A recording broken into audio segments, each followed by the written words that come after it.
Good morning. Good morning. Good morning. I'm Kathy Moore. I'm president of the board of Franklin Tomorrow. Welcome. Would you please find your seats? Good morning in the back. Good morning.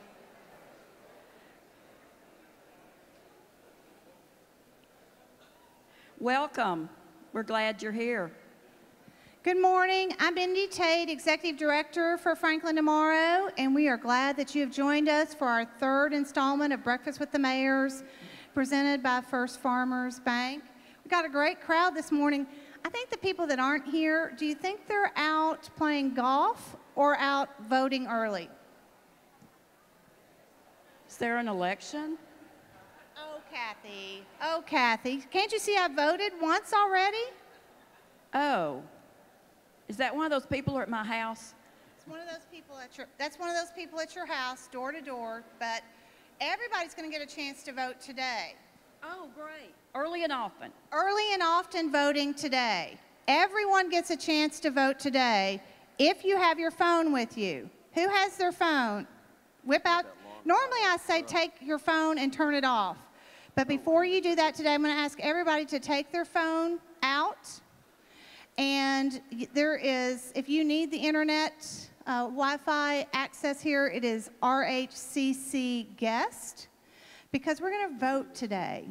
And I'm going to ask the folks behind me to take the screen to 150daysofgiving.com. www.150daysofgiving.com. First Tennessee is giving the opportunity for nonprofits, which it has an established relationship with, to win $5,000 each day. And we want you to help us do that. So see there the little search engine? If you'll type in Franklin Tomorrow, and they're going to type it in for you, Franklin, F-R-A-N-T-O-M-O-R, yeah, there we go. And hit the little magnifying glass. And scroll down, and it will show you the box, and hit the blue bar for vote. And then you have to verify you're human. Are there any non-humans in the audience today? Because the code is different on your phone where you vote. We'll put that in, and we'll hit OK. And it should send you a message that your vote is registered. Thank you so much for those of you that were able to help us. You can do it on your phone. You can do it once you get back to the office, but we really appreciate that, and we'd ask you to vote for our friends with Mercy Community Healthcare and A Vintage Affair, and the folks from New Hope Academy are here, and Joe Walker, I just did a commercial in front of 400 people, so thank you. Kathy. Sorry, I didn't bring a script, but we're going to introduce the mayor's video. Oh, we're missing somebody. We're missing somebody. Where is he? Ken, he's out. Ken Moore, he's out being happy somewhere. That's what I heard. He's dancing? No. There's no dancing in this video that we're getting ready to show you from Mayor Ken Moore, or singing, but Mayor Moore and his wife Linda are taking a much-deserved break, and it just happened to coincide with our Breakfast with the Mayors. He just bought a yacht, I heard. I saw on Facebook he bought a yacht for the Harpeth River. Not really, but we're gonna, it's a little big for the Harpeth River, but we're gonna roll the video for Mayor Moore, and we'll be back in a few minutes.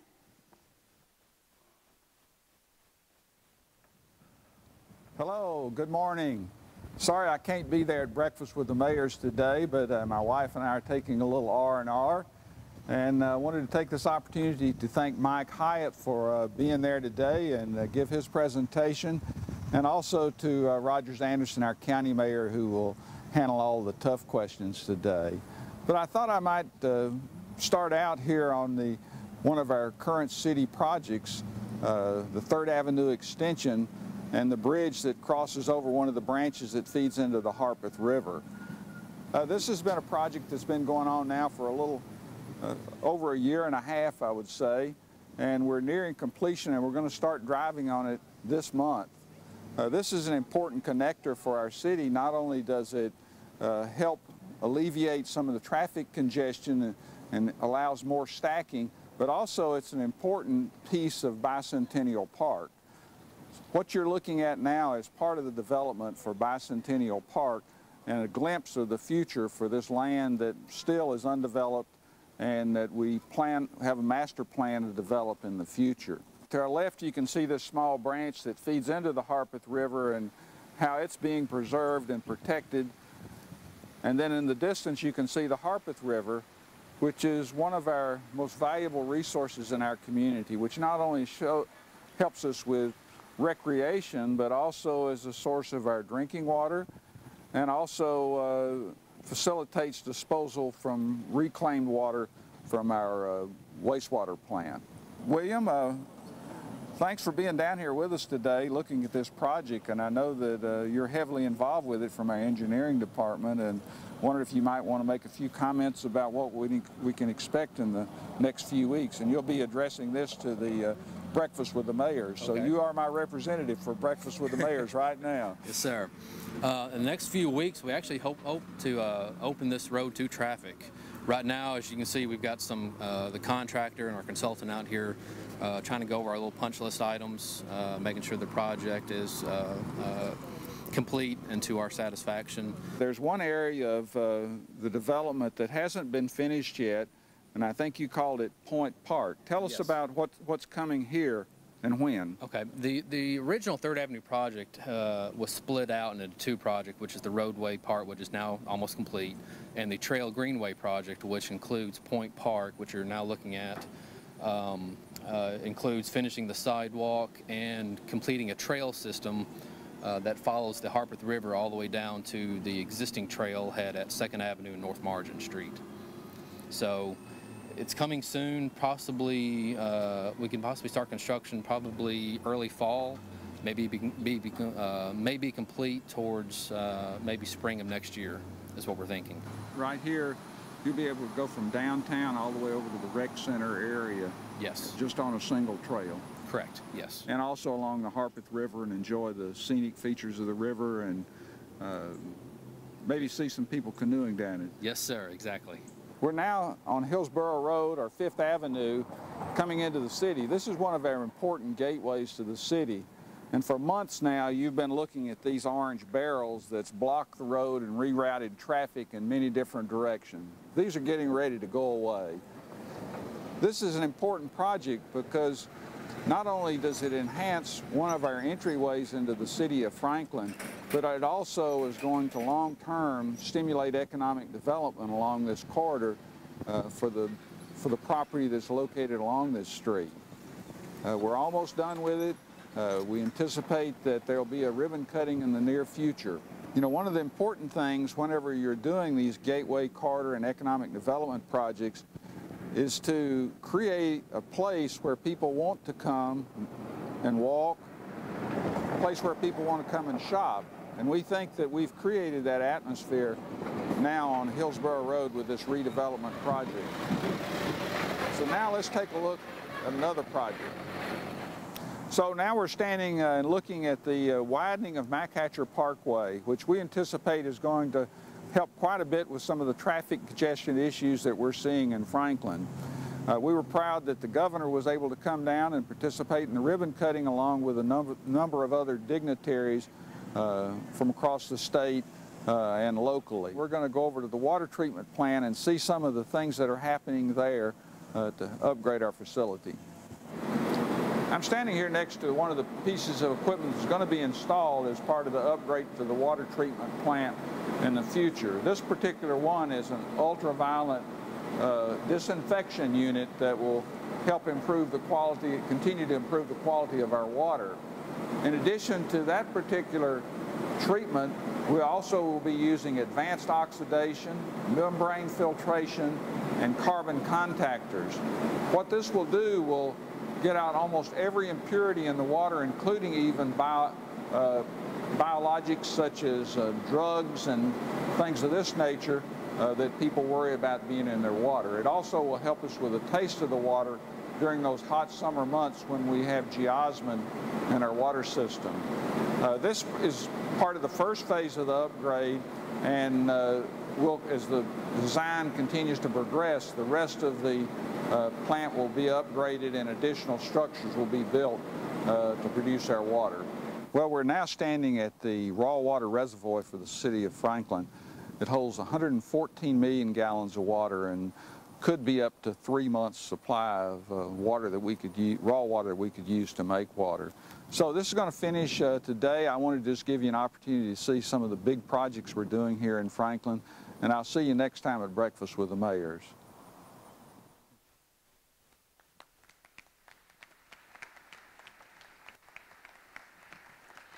Thank you, Mayor Moore. Rogers, can you follow that? County Mayor Rogers Anderson.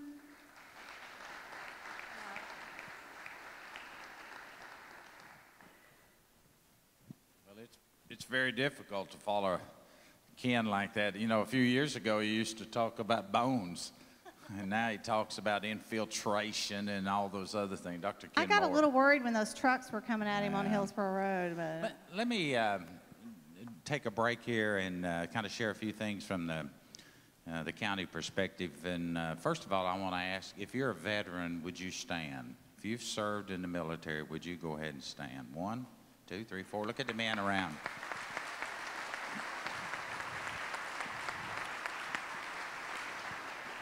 One of the things we see in the news, a lot of negative vibrations going on currently. And just recently, and I wanted to make this announcement again so that the message would get out to a whole different audience, that in Williamson County, if effective immediately, if you're a veteran or a spouse of a veteran and you have an honorable discharge, you have free access to all the parks and recreation facilities we have in Williamson County.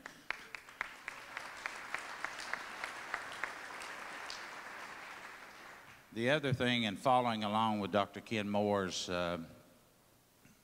remarks today and the improvements with inside Franklin, I want to share with you 2 projects that Williamson County has on the surface, actually 3 projects. One of them, if you live in the Nolensville community, we took the old Nolensville Elementary School. We've repurposed that school, taken some of the structure down, and then come back up with a new park and recreation facility in conjunction with Nolensville. It's a $5 million project. We each split 50-50, and then we'll man it, operate it, and that facility should be up and running. And this will complete our commitment to all of our cities. We now have them in Fairview, Spring Hill, Franklin, Brentwood, Nolensville now. The only one left out is Thompson Station, so we are getting our parks and recreation facilities all throughout the county for you to enjoy. The other project that should be opening up will be, if you go out Highway 96 on the way towards Fairview, you'll come up to the Natchez Trace. If you'll get on the Natchez Trace, hang an immediate left, like you were going down to Natchez, Mississippi, drive about 500 yards, and on the immediate right will be a gate entrance that's currently locked.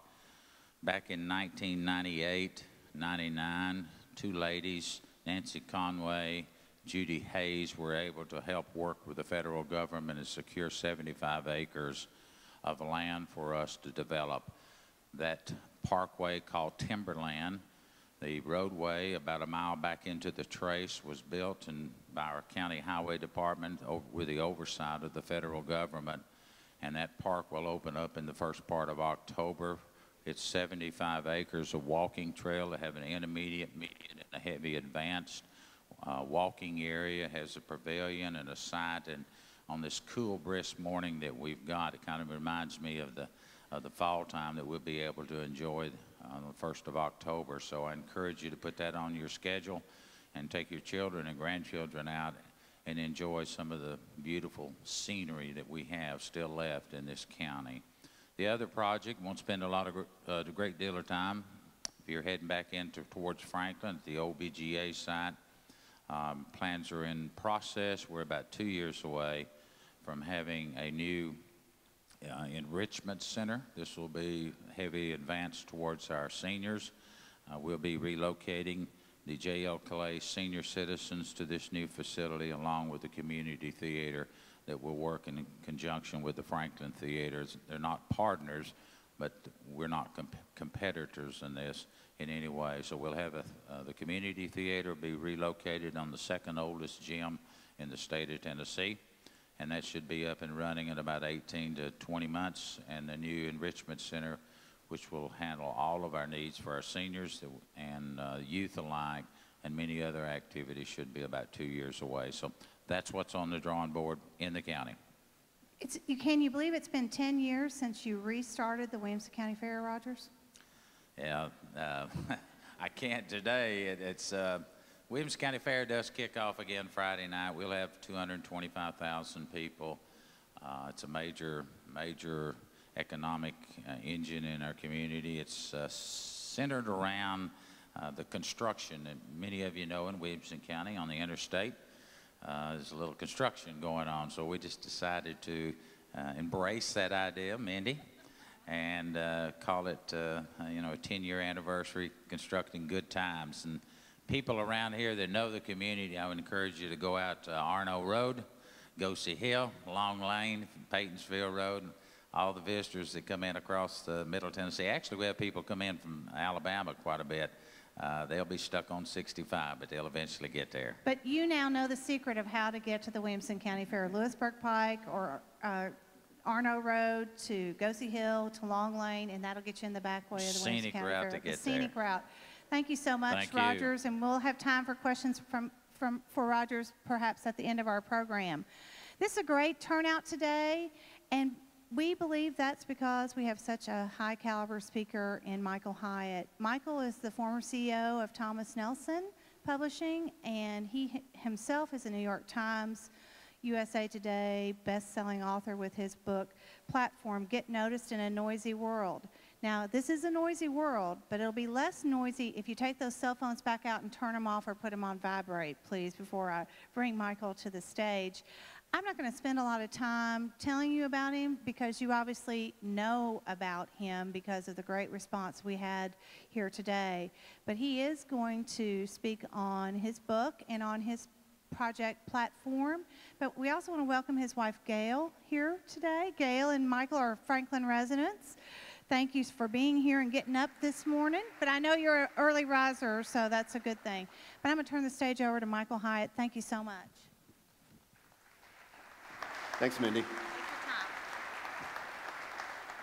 So great to be with you guys this morning. Somebody asked me before I started this morning, they said, "Are you nervous speaking to the home team?" And I thought, heck no.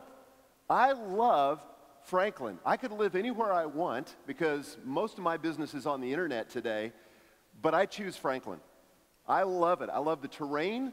I love the climate. I love the shopping. Most of all, I love the people. I had a friend say to me the other day, if you would just stop tweeting about it, we've got so many people moving here now that it's creating all this congestion, and it was great to get the mayor's report about that. Well, I do want to speak to you on the topic of Platform, Get Noticed in a Noisy World, the world of social media. Because reality is that I'm not the only one on stage this morning. You're on stage too. You may not like it, you may not believe it, but we're all on stage. If you have something to say or to sell in the world of social media today, whether it's a product, a brand, a service, or maybe just a cause, you're on stage. It's not a new idea. William Shakespeare said about 400 years ago that all the world is a stage. And the problem is that that stage has become very crowded. There's about 164 million blogs on the world last I checked. And I'm a blogger, and that's the principal way I make my living today. But there's 164 million competitors for me out there. I come from the world of traditional book publishing. Last year, and you hear all this stuff about, people aren't reading as much. Not true. People are reading more than ever. Last year in the U.S., there were 1.5 million new books published. And part of that's because of self-publishing. Amazon has 27 million books in their database. And then what about YouTube? It's more than cat videos, but there's more original video footage uploaded to YouTube in 60 days than the 3 major networks produced in the first 60 years of their existence. It would take Hollywood 43,000 years to produce the same amount of video that's uploaded to YouTube every year. Incredibly crowded out there, a lot of noise. And then what about all the social media?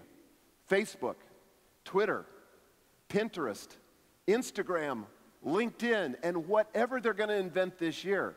You know, it's a cacophony of noise, and that's why you need a platform.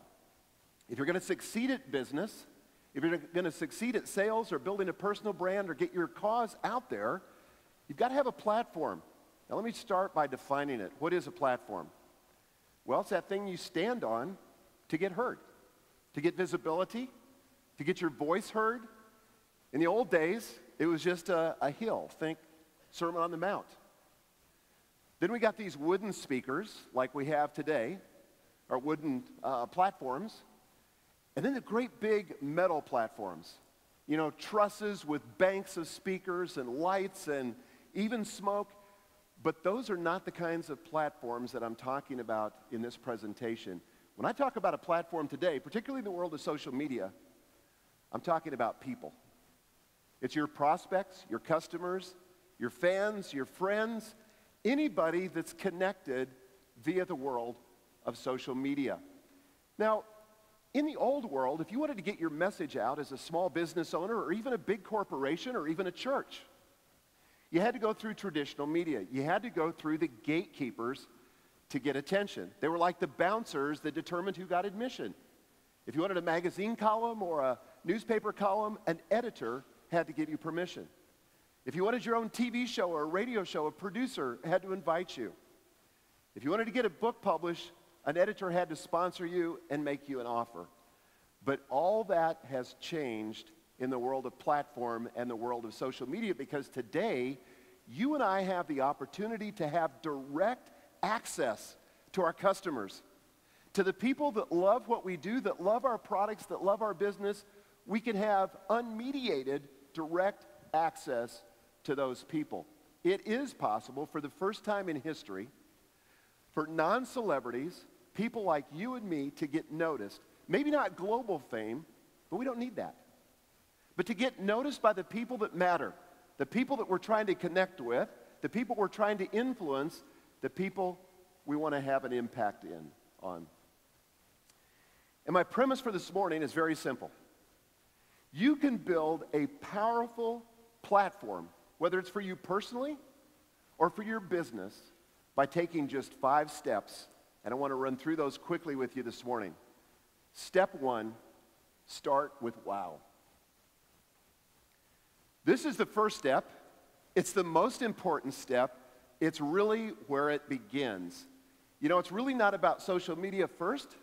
It's about starting with wow. And it's because of something David Ogilvy said, who was one of the founders of modern advertising. And he said about 60 years ago, great marketing only makes a bad product fail faster. And we've all experienced this.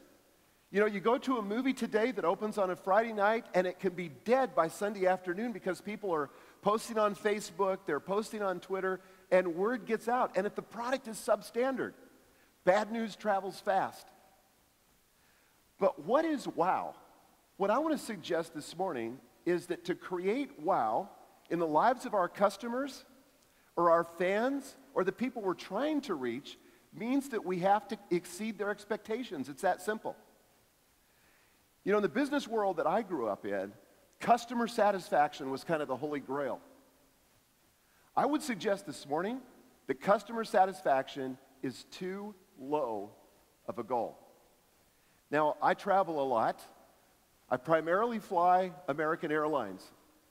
It's a worthy airline. You know, they usually get me to the place it says on the ticket, so that's a good thing. The flight attendants are reasonably polite.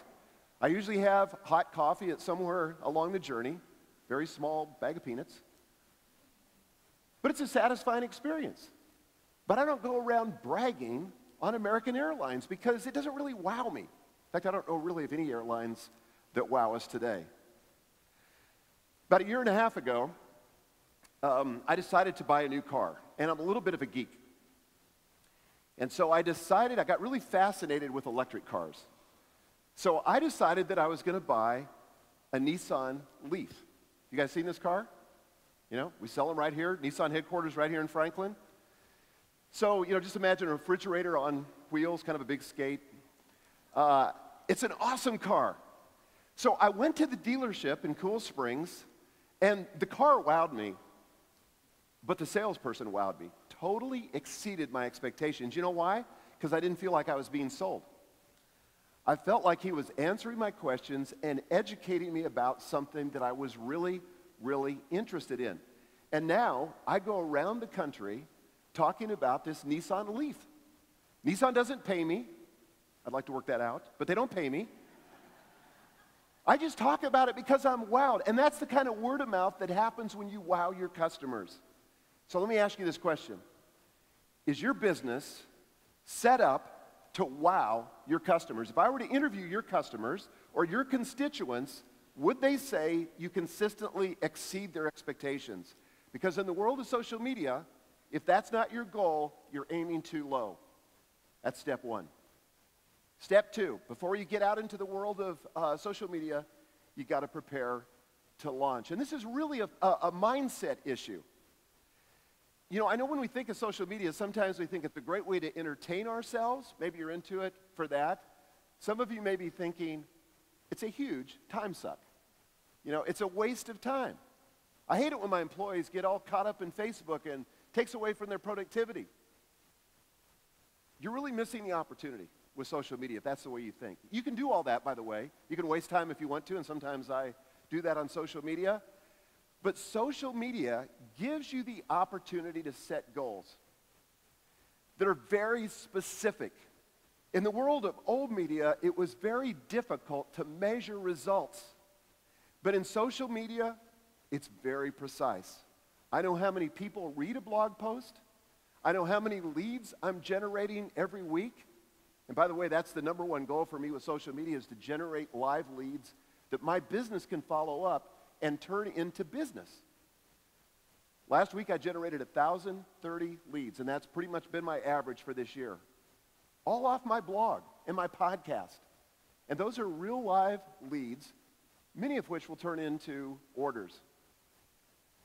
So setting goals is important. What are your goals in social media? You ought to have some. What do you want to have happen to your mailing list or your Twitter following or your Facebook likes? Set specific goals. And don't feel like you've got to do it all yourself. You can make use of a pit crew. You know, in the world of auto racing, you never see the driver pull into the pit, jump out of the car, and change his own tires. He sticks to what he does best. And I'm not suggesting that you have to become proficient at social media, but you've got to bring somebody onto your team, even if it's an intern, even if it's just a contractor, somebody that can get you the visibility in the world of social media. And I would suggest you hire somebody that's a digital native, somebody that's grown up with this stuff, that knows the language, knows the vernacular, that's familiar with it. So prepare to launch. Step 3, build your home base. Now, what do I mean by that? Often when I talk about social media to people, it feels to them that it's overwhelming. Where do you start? You know, you may think to yourself, I'm not a blogger. I have no aspirations to be a podcaster. Facebook is confusing. It seems like they're changing it every other week. Twitter and LinkedIn, I just don't know where to begin. What I want to give you this morning is a social media framework, a way of understanding social media that will help you set the priorities on what you should focus on first. And here's what it looks like. First of all, it begins with a home base. And this, let me give you the definition, and then I'm going to give you some examples. A home base is a piece of digital real estate that you own and control, like your website or like a blog. It's not Facebook, because you don't own it and control it. Mark Zuckerberg and the public own Facebook, and they're going to probably change it in ways that you don't like without consulting you. I had a friend that used to market a lot on Twitter, and that became kind of his home base. He had all of his following there, and he was trying to get news out about a conference, and for some inexplicable reason, Twitter shut him down, suspended his account, like 2 weeks away from the start of his conference. It had an incredibly negative effect on his conference attendance. But he had built a home base on a piece of digital property that he didn't own. It's like building a house on a rented lot. So you've got to have a home base. And by the way, you know this, but if you don't have a home base, in the world of the internet, you don't exist. Because the first thing that people do once they meet you, at least most of the people in this generation, what do? They Google you. And if you don't come up, they don't think you're important. They don't think you exist. They use that to validate whether or not you've got something relevant to say. So home base. Then there are what I call embassies. These are places in the social sphere, on the internet, that you don't own, you don't control, but where you have a regular presence. So you show up on Facebook, you show up on Twitter, and those today are like the Chamber of Commerce, the Kiwanis, the Lions Club. They're places where people network, except that you can leverage your presence in ways that we never could in the past. And by the way, I'm not diminishing the importance of face-to-face meetings. Those are still as important as they ever were. But you can leverage yourself in non-face-to-face ways through these social media channels like never before. But always referring people back to your home base, because that's where you're controlling the branding, that's where you're controlling the message, and most importantly, that's where you're signing people up to your mailing list so you can get to them anytime you want. And then there's something that I want to call outposts. And I'm not going to spend much time, just a few sentences on this morning, but these are places where you don't have a regular presence, you don't have really any kind of presence there, but you're monitoring the frontier for people who are writing about your company. Did you know that there's a conversation happening about you in cyberspace, probably today, but are you aware of it? Are you entering into that conversation? I remember several years ago when I was the CEO at Thomas Nelson, I came into my office, opened my laptop, and I had an alert from Google. And there was a bookseller in South Africa who had ordered one of our high-end Bibles. Thomas Nelson's world's largest maker of Bibles, and so our most expensive Bible. He had ordered it, had it shipped to South Africa for one of his most important customers. Only problem was that by the time it got there, the carrier had mangled it. It was destroyed. So he took a picture of it. He was embarrassed with his customer. He took a picture of it and wrote a blog post and talked about how bad our customer service was. Well, I hated that. Thankfully, I was the first on the scene of the crime, so to speak. So I left a comment for him. And I said, "Hi, my name is Michael Hyatt. I'm the CEO of Thomas Nelson. I'm so sorry this has happened. Let me see what I can do to fix it." Marched downstairs to our customer service VP, and I said, "We got to fix this." He said, "What do you want to do?" And I said, "We have to overnight it in the same Bible." And he said, "Do you have any idea how much that's going to cost to overnight a Bible to South Africa from Nashville?" And I said, "Do you know how much it's going to cost if we don't do that in terms of word of mouth?" And he said, "Okay, I get it." As I was leaving his office, I looked back over my shoulder and I said, "By the way, how much is it going to cost?" He said, "About $80. I said, "No problem." Do you know that when he got that Bible, he was so wowed by our customer service that he took down the old post, put up a new one, bragging about what extraordinary customer service we had. By the way, that's one of the keys to creating wow. Set their expectations really low. Sometimes that works. But if I had not been monitoring, if I didn't have an outpost where I was monitoring what people were saying about me, then I wouldn't have the opportunity to enter into the conversation and correct the record. So let me just give you some quick examples of home bases, because that's really where I want to focus on. First of all, a blog. Why is a blog important? You think, "I'm not a writer, I'm not a blogger." I'm going to tell you, content, if you write down anything this morning, write this down. Content is the new marketing. Why? Because it gives you the opportunity to solve problems, answer questions, and meet people's needs. And when people begin to see that you have relevant information that meets their very real needs, they begin to trust you. They build a relationship with you, and people buy from people they trust. This is the opportunity with the blog. You know, it's not just a place for you to record what you ate for dinner tonight. You know, it's a place for you to begin to build relationships and meet real needs of the people that you want to sell stuff to. It's that simple. My blog is at Franklin.com. And I've been doing this since 2004. I have about 500,000 unique visitors a month. And that's just an example. But I write on topics that I'm passionate about. But if you say, I'm not so much a writer, but I am a talker. And I talked to you before we began, some of you, and I know some of you are really talkers. Maybe you ought to think about a podcast. A podcast is like on-demand radio that costs you nothing to promote. I have a podcast that's in the iTunes business category. It's called This Is Your Life, and it's consistently in the iTunes top 20. I get a lot of traffic, a lot of interest, a lot of leads from that, and it costs me essentially nothing to produce and to promote that. My friend Dan Miller, who's a Franklin resident, also has a very popular podcast called the 48 Days Podcast. Excellent career advice, mostly. Maybe you're thinking to yourself, what I'd really like is my own television show. Well, you can do that today. You don't have to get permission. You don't have to go through a gatekeeper. You can have your own television show on YouTube. Cost very little. In fact, people today, at least people under 30, distrust video that's too highly produced. Your iPhone has extraordinary video recording capability. Do you know that there have been entire movies created on iPhones? And just for you to give a video message, a short video message about something that solves a real customer problem. This last week we were on a video shoot, in fact, and I got eaten up by chiggers. We were out in Leaper's Fork, and I mean, it looks like I've got the chicken pox or the measles or something. But I thought, you know, if there was a local physician who would post things on his blog that were like just, I don't know, home remedies or cures or what I should do the best solution to that, that'd be awesome. That'd be a guy that over time I would trust and I'd want to do business with.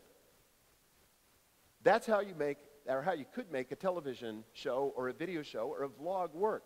Here's an example, one of my favorites, Mixergy.com. My friend Andrew Warner has interviewed over 1,000 entrepreneurs about what's made them successful and what's worked for them. And he does this over Skype. And he uses a $30 piece of software called Call Recorder for Skype that records two sides of the conversation in a split screen. And he's got thousands of people that are members of his site. So those are just a few ways to build a home base. But you've got to be patient. You know, today, people want things that are fast, cheap, and easy, right? Well, building a platform is easier than it's ever been before. The technology's easier than it ever's been before, but it's not easy. It takes some work, and it takes some persistence. Let me just tell you what happened with my own blog when I started blogging in 2004. For the first 4 years, I couldn't attract more than 700 readers a month, unique visitors a month. Was a little discouraging, but I kept at it because I was passionate about it. In 2008, something significant happened, and my average traffic per month jumped to 20,000. I don't have time to go into why, but there were a specific set of things that I did that made that happen.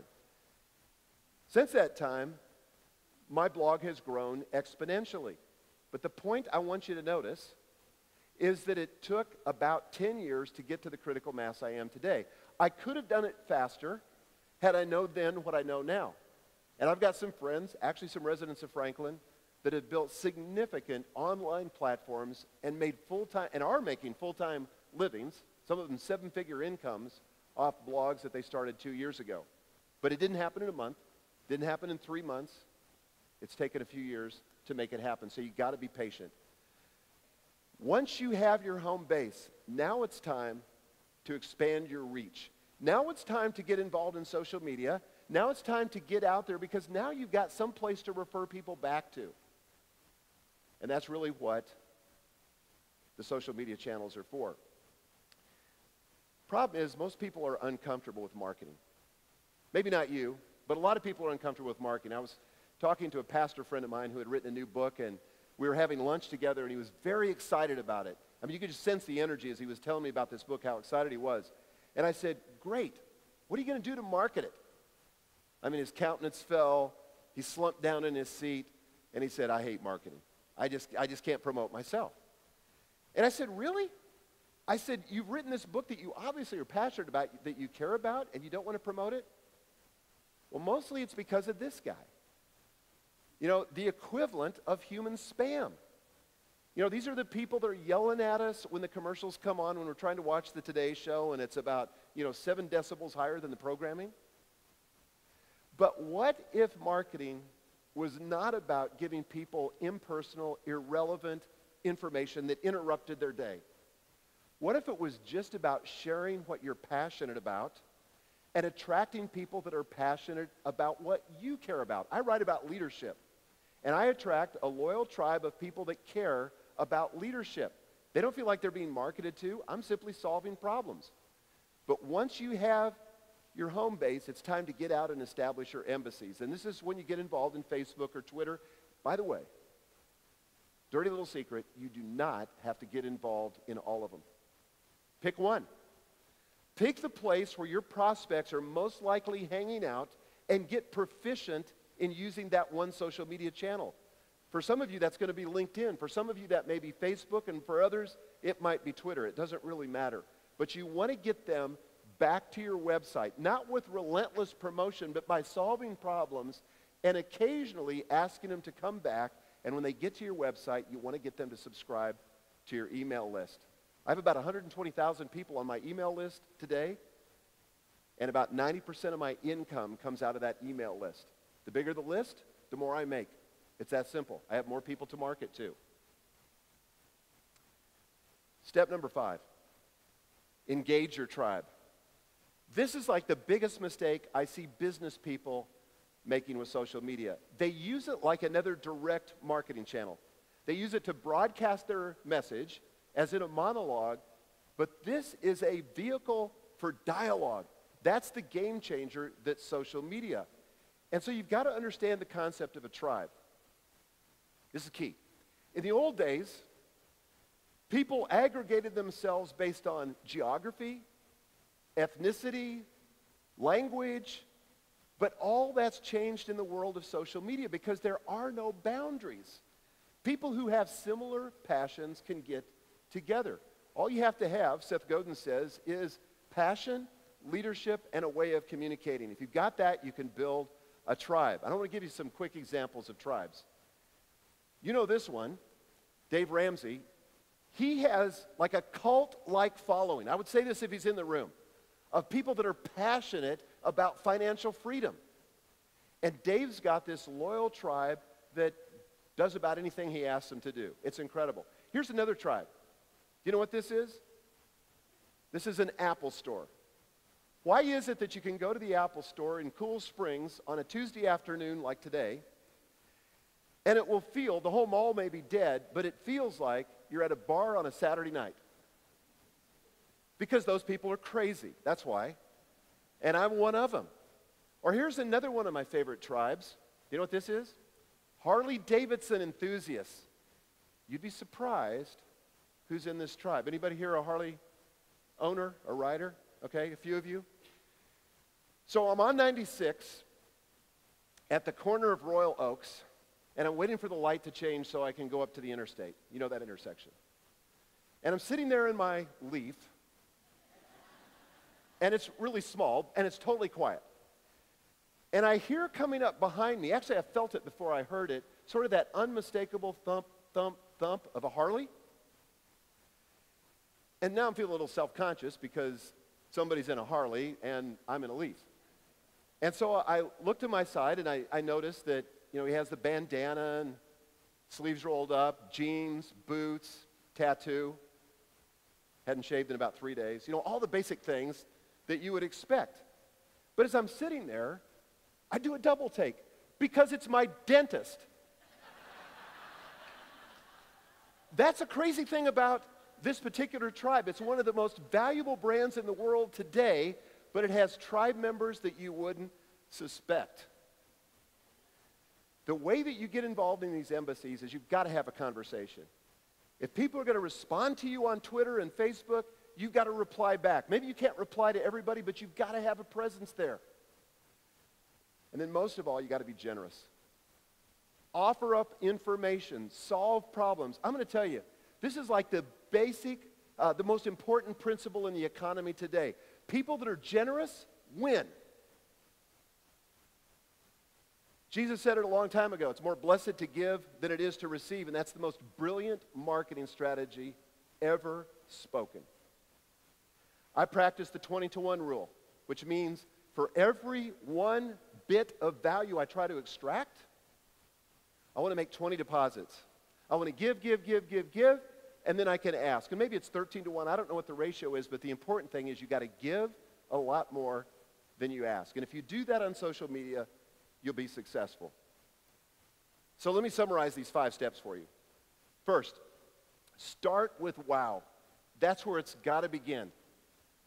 Number 2, prepare to launch. Number 3, build your home base. Number 4, expand your reach. And number 5, engage your tribe. I want to tell you a quick story as I finish up. About 15 years ago, when I was at Thomas Nelson, I had the privilege of publishing Andy Andrews' first book. Andy Andrews, if you don't know him, is a multi-New York Times best-selling author, incredible speaker, but he'd written this book called The Traveler's Gift, and nobody had ever heard of him. In fact, 52 publishers had rejected the book before we agreed to publish it. His manager, Robert Smith, who lives here in Franklin, said to me, I want to pay for you and Gail to go to a Tony Robbins conference in Dallas, Texas, because I want to make sure that we're thinking big enough about this project. I don't know if you've been to a Tony Robbins conference, if you've heard of him. I really hadn't heard that much. I'd listened to a few of his CDs, and I thought he was a terrific speaker, but I agreed to go because I love to learn. So as Gail and I were sitting in the front row, Robert had gotten us really terrific seats, but as we're sitting there in that front row, Tony began to talk about walking on fire. Have you heard of this? At the Tony Robbins conferences where he has people walking on fire. So I'm so naive, I think he's using a metaphor. You know, overcoming adversity and obstacles and, you know, taking on the fire of life and all that. But it suddenly dawns on Gail and me at about the same time, no, he's serious. We're going to be walking on fire tonight. I'm not kidding. And so, along with 5,000 of our new friends, we walked on hot coals, about 15 feet, 1,200 degrees. And obviously, I made it, right? I've actually done it twice since. Gail made it. All 5,000 people made it. I've studied this on the internet. I've tried to figure out how it's even possible, and I can't figure it out. I don't know why I didn't melt. I didn't know why I didn't spontaneously burst into flames, but I didn't. I survived. Thank God I didn't do a face plant. That would have been ugly. But here's the most important thing I realized and what's applicable to social media and building a platform. Once I took the first step, everything else took care of itself. I made it to the other side. I didn't think about what step I was going to take next. I took that first step and I hot-tailed it to the end. And that's true with social media. Don't overthink it. You don't have to have it all figured out. All you have to do is to know enough to start. And you do know enough to start. This is one of those things that you actually learn by doing. Ask yourself this question. What would a platform make possible for your business? What would it make possible for you personally if you were directly connected with your constituents, where you didn't have to have a message mediated through somebody else, but you could get to them anytime you wanted, and you built a relationship of trust? What would be possible? I don't think you're here by accident. I think this can be a game changer for you. All you've got to do is start. This is your time. And it matters whether or not you step up to the microphone. It can make a difference. You can have impact like you've never thought before. Thank you very much. Thank you.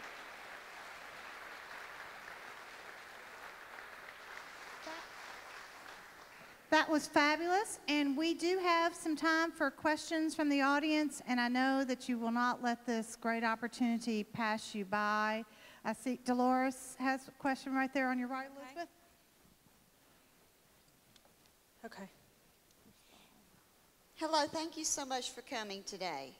You're welcome. I would like for you to put your publishing hat on for just a second and talk about the impact of technology in the world of publishing and how independent publishing is drastically impacting the business. Yes, independent publishing or self-publishing is dramatically impacting the world of traditional publishing. It used to be that you had to go to a traditional publisher to get your book out. And by the way, the experts say that there are about 4 million unpublished manuscripts that are in desk drawers and nightstands of people who just had a dream, wrote a manuscript, but couldn't get through the gatekeepers. Self-publishing is changing all that today. Out of the 1.5 million books that were published last year, 1 million of those were self-published books. Some of them were crummy. You know, some of them weren't edited, some of them had ugly covers, but it doesn't have to be that way.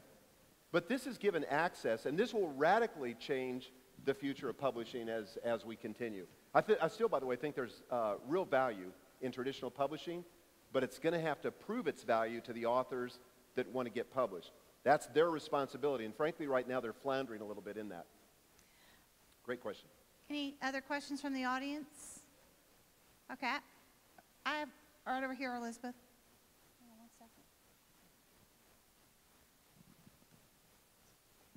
Thanks, Mike. That was really great. What is your best tip for someone who's trying to balance building a platform with creating good content?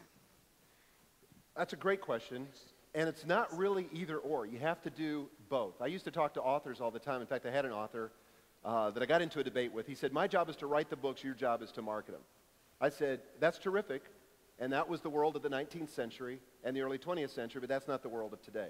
You've got to be willing to promote your message. You've got to be building the platform simultaneously with the content. The great news is today that the content actually creates the marketing. So if you're writing the right kind of content, creating the right kind of content, people refer it to their friends. They recommend that people subscribe to your blog or to your podcast. And the very best thing you can do, and why I said start with WOW, the very best thing you can do is really create great content. I don't mean you have to be Hemingway. I mean you have to address your audience's real concerns. If you do that, you build an audience, and that's marketing. And we've got time for one more question. Is there one more question? Well, I think you've been a great speaker today to help us rise above. And here's a little gift for you from Franklin Tomorrow. And Thank we appreciate you. it. Thanks so much. Thank Michael for being here today. Thank you so much. We also have to thank our sponsors, and you can see them behind me on the wall, and we have to thank Rolling Hills Community Church for being a great location. This is our third of 4 Breakfast with the Mayors. Our last breakfast will be October 28th. And the other person and people I have to thank are Elizabeth Mefford and her committee. Elizabeth is the chair of this event, and she's the regional vice president for Better Business Bureau of Middle Tennessee and the Integrity Foundation. And they have a seminar coming up on the anatomy of a scam on August 7th, and we'd encourage you to look for one of those flyers in the audience. There are so many ways for you to be informed, and we appreciate that you're here today. We want to remind you to vote early and vote often for Franklin Tomorrow on the 150daysofgiving.com. But more importantly, there is a very important election August 7th. Early voting continues through August 2nd. We don't endorse candidates. What we do is endorse the concept of everyone has a voice in our community. And please, please educate yourself on the candidates and go vote either before August 2nd with early voting or on Election Day, August 7th. We, again, thank our sponsors, particularly First Farmers, who is our presenting sponsor, and we will see you on October 28th. Have a great day.